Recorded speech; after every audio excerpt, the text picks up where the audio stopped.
শীতের সেরা ফুলগুলোর মধ্যে ইনকা গাঁদা হচ্ছে অন্যতম। তোমাদের দেখিয়েছিলাম কিছুদিন আগে দুটো গাঁদা ফুলের চারা এনেছি।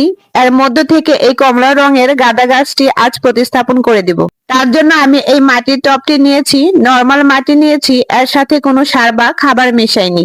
কারণ নার্সারির ভাইয়াটার কাছ থেকে যখন গাছগুলো নিয়েছিলাম তখন তিনি বলেছেন গাছগুলোতে যেন এখন কোনো খাবার না দিই, কারণ এতে অলরেডি খাবার দেয়া আছে, 20-25 দিন পর যেন খাবার দিই।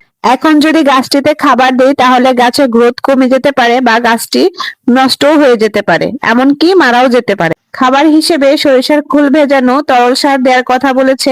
সরিষার খোল ভেজানো তরল সার কিভাবে তৈরি করতে হয় তার ভিডিও আমার চ্যানেলে দেয়া আছে, আপনারা দেখে নেবেন। এবার গ্রো ব্যাগ থেকে আলাদা করে গাছটি বসিয়ে দিলাম। এখন অবশিষ্ট মাটিগুলো গাছের গোড়ায় দিয়ে দিব। ফুলের কলি কিছু নষ্ট হয়ে গেছে, এগুলো ছাঁটাই করে দিব। এখন পানি দিয়ে ছায়ায় 3-4 দিন রেখে পরবর্তীতে যেখানে রোদ আসে সেখানে রেখে দিব। টাটা।